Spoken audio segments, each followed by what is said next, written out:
Hola amigos, ¿cómo están? Espero que súper bien. Yo soy Aldo. Yo soy Ani. Y el día de hoy les tenemos un programa muy especial con una persona muy interesante, ¿verdad, Ani? Así es, Aldo. Él es Josué y él es egresado de la carrera de Relaciones Internacionales de la UNAM. Josué, muchas gracias por acompañarnos. Hola Aldo, Ani, ¿cómo están? Pues antes que nada, muchas gracias por la invitación y es un gusto estar aquí con ustedes. No, muchas gracias.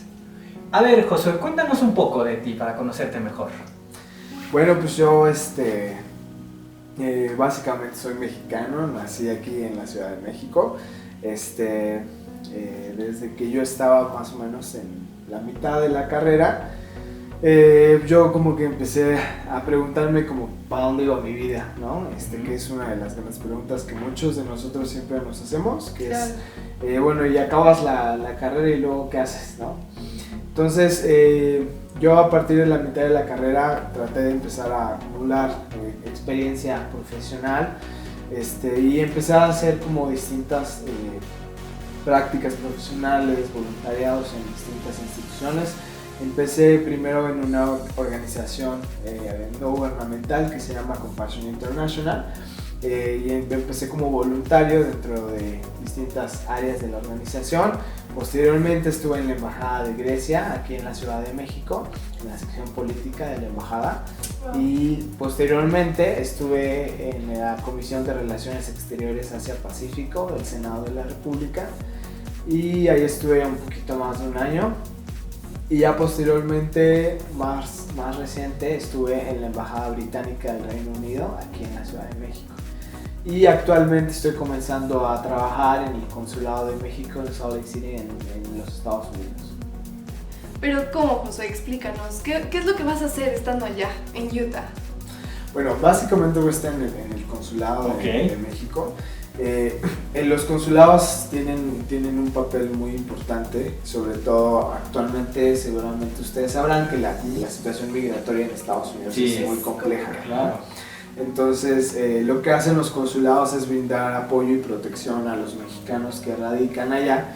Entonces, yo lo que voy a estar haciendo es, digamos que apoyar a distintas áreas del consulado, dentro de ellas la de protección consular, que es la que se encarga directamente de dar seguimiento a casos de mexicanos que ya sea que trabajan allá y tienen alguna situación laboral, incluso mexicanos que a lo mejor están siendo en proceso de repatriación, o mexicanos que están en alguna situación legalmente complicada. Entonces lo que hace el consulado es darle seguimiento para que no haya una violación de derechos humanos, abuso, tortura, o algo que pueda transgredir a su situación legal, ¿no? Como seres humanos.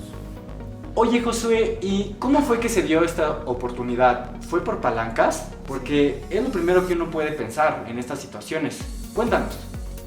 Sí. No, en mi caso es una historia bastante interesante. Todo se dio gracias a una amistad que yo hice. Una amiga que trabaja actualmente en una de las representaciones de México en el exterior.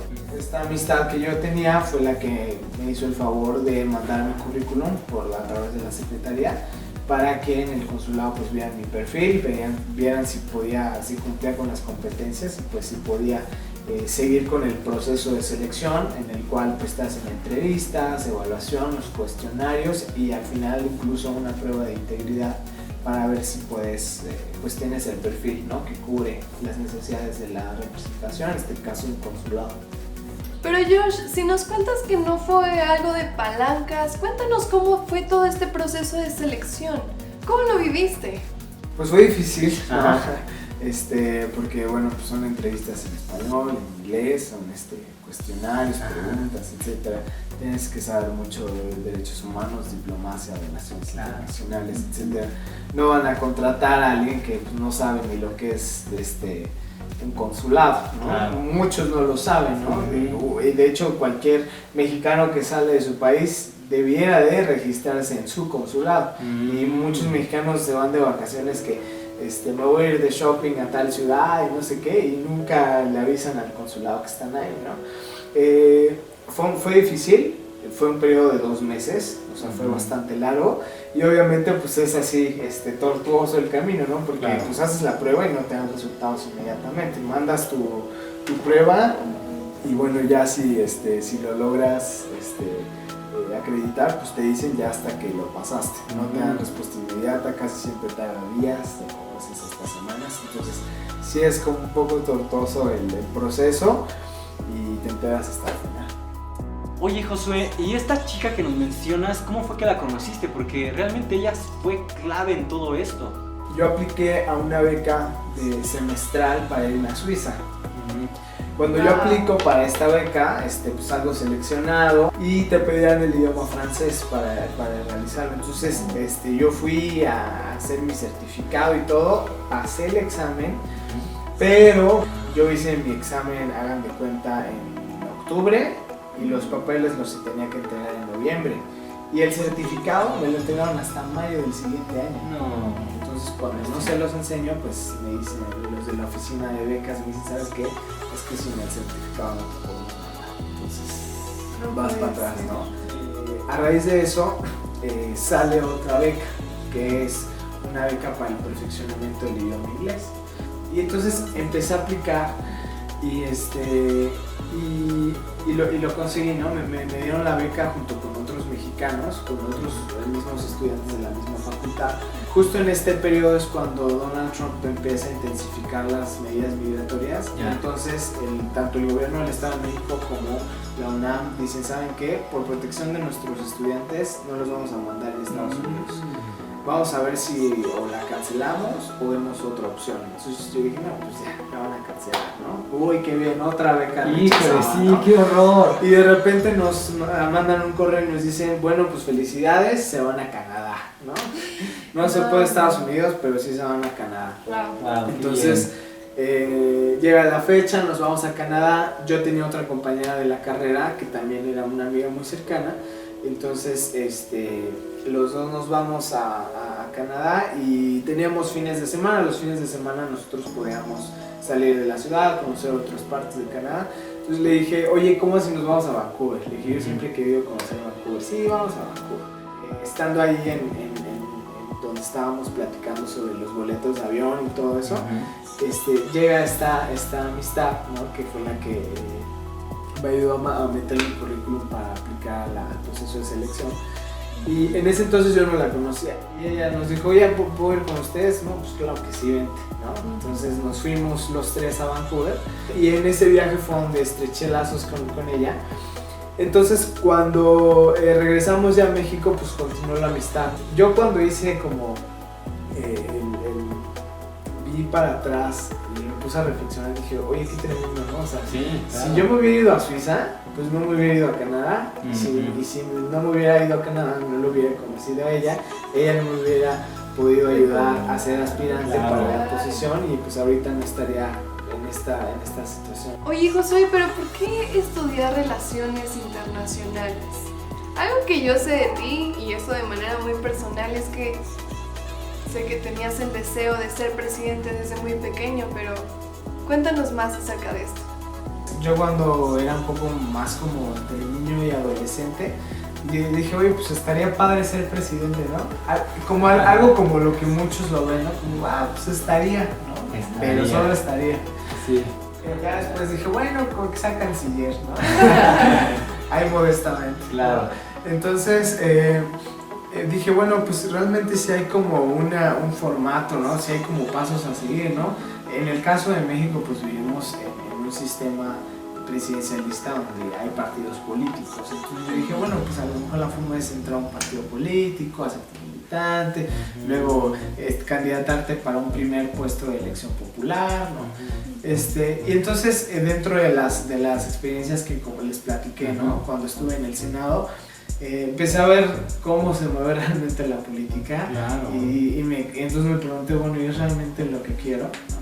Entonces, cuando yo empecé a entender la diferencia entre la diplomacia y la política, pues vi que la política a veces, dependiendo del partido en el que estés, tienes que dejar de lado principios, ideales, y muchas de las cosas que forman parte de tus convicciones, ¿no? En la diplomacia es un poco distinto. Se dice que la diplomacia es el arte de la negociación. Entonces, digamos que es un poco más flexible en cuanto a que tú puedes también mantener tus principios, ¿no?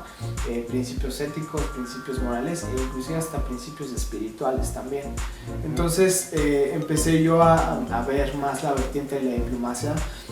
Comencé a conocer embajadores, comencé a conocer muchos diplomáticos que radican aquí en México y me di cuenta que era para donde yo quería ir. Oye, Josué, a mí me llama la atención lo que nos acabas de decir. Nos hablaste sobre los principios morales, los principios éticos, pero hablaste de los principios espirituales. Y eso me llamó la atención porque normalmente la gente no te habla que principios espirituales, y mucho menos un joven. Y a mí realmente me suena eso como esotérico o algo sobrenatural. Entonces, a ver, cuéntame. Ok, mira, yo siempre creo que lo que define a una persona son sus convicciones. Ok. Una persona que no tiene una convicción es una persona que no tiene un piso sobre el cual caminar. En mi caso, yo crecí dentro de un hogar donde mis papás sí me presentaron a Dios desde chico, ¿no? Y me dijeron, mira, sí existe Dios. Y entonces me empezaron a ilustrar a través de la Biblia. Cuando yo fui creciendo, llegó un punto en el que mis papás me dijeron, ¿sabes qué? Pues es tu decisión. Entonces yo a partir de la adolescencia fue que entonces empecé a definir mi identidad propia. Hoy en día algo que se está perdiendo mucho son los valores, ¿no? Y algo que se está perdiendo o que está en la cuerda floja también es hasta la moral, ¿no? Sí. Y la ética. Claro. Entonces, si tú ves a todos los filósofos, desde la antigua Grecia hasta todos aquellos que empezaron a sentar las bases de la ética y la moral, te das cuenta que todo parte de la Biblia, ¿no? Yo cuando empecé a leer la Biblia por mi cuenta, o sea, yo no tuve que ir a clases de catecismo, ni tuve que ir a que me lo explicaran así. No, o sea, yo lo empecé a estudiar directamente. Oye, Josué, pero ¿cómo es eso de leer la Biblia por interés propio? Por lo que tengo entendido, tus papás te lo transmitieron, pero ahora tú de manera personal, una convicción. Cuéntanos más acerca de eso. Es como, por ejemplo, cuando a lo mejor a ustedes les pasó, ¿no? Que de repente estabas en la prepa y un día alguien estaba escuchando a un grupo de rock, ¿no? Okay. Ay, esa rola está chida. Okay. Y por una canción que escuchaste, empezaste a escuchar más canciones de esa banda. Y después empezaste a ver quién era la banda. Y después empezaste a ver cada uno de los integrantes de la banda, ¿no? Claro, y después te hiciste, no, es que yo soy fan del guitarrista. Claro, ¿no? sí. Entonces, algo así me pasó a mí. O sea, a mí me dijeron, aquí está la Biblia, ¿no? Ajá. Y la Biblia es la palabra de Dios.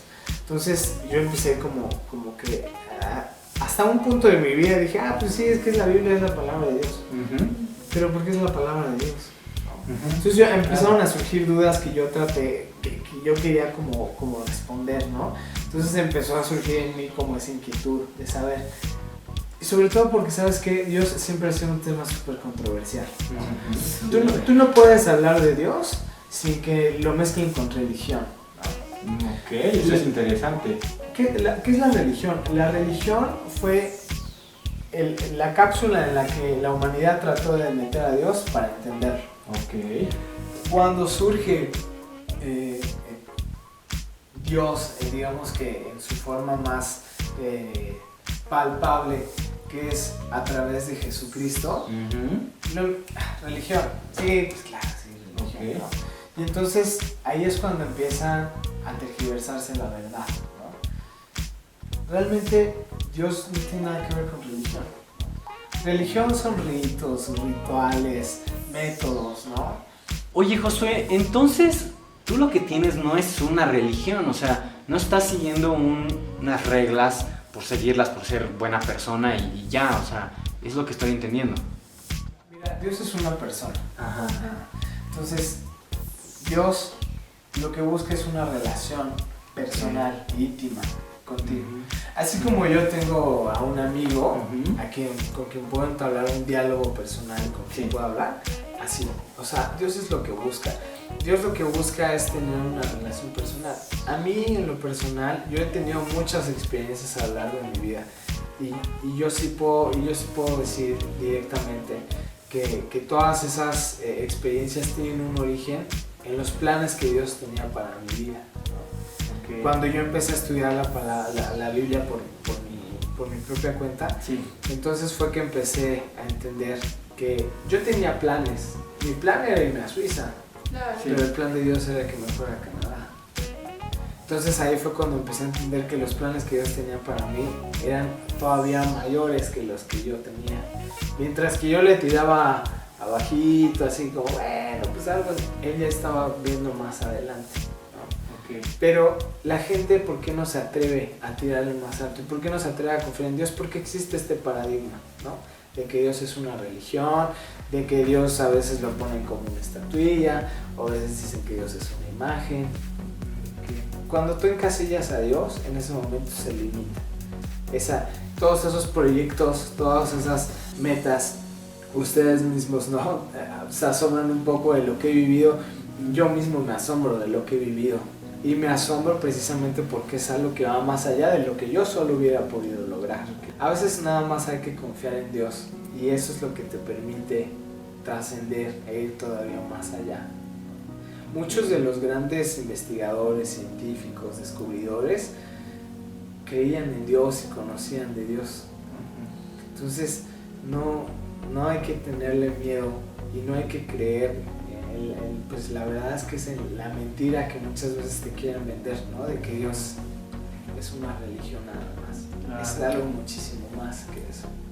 Bueno, Josué, muchísimas gracias por platicarnos de tu historia. Gracias por aceptar nuestra invitación y pues te deseamos lo mejor para donde quiera que vayas. Sí, de veras, Josué, que te vaya muy bien ahora que vas allá a Utah y donde quiera que vayas. Pero sobre todo, muchas gracias por habernos compartido esto que tú tienes con Dios. Es algo muy interesante, que no es una religión, sino una relación. Y no cabe duda que Dios intervino en esto contigo porque está muy extraordinario. De veras, Josué, muchísimas gracias. No, pues muchas gracias a ustedes por la invitación, por la oportunidad de poder compartir un poco de lo que he vivido, pero sobre todo de la manera, de la clave a través de la cual lo he logrado. Bueno amigos, muchísimas gracias por acompañarnos, gracias por ver este video y pues estén al tanto para los próximos videos que tenemos preparados para ustedes. ¡Adiós! Adiós.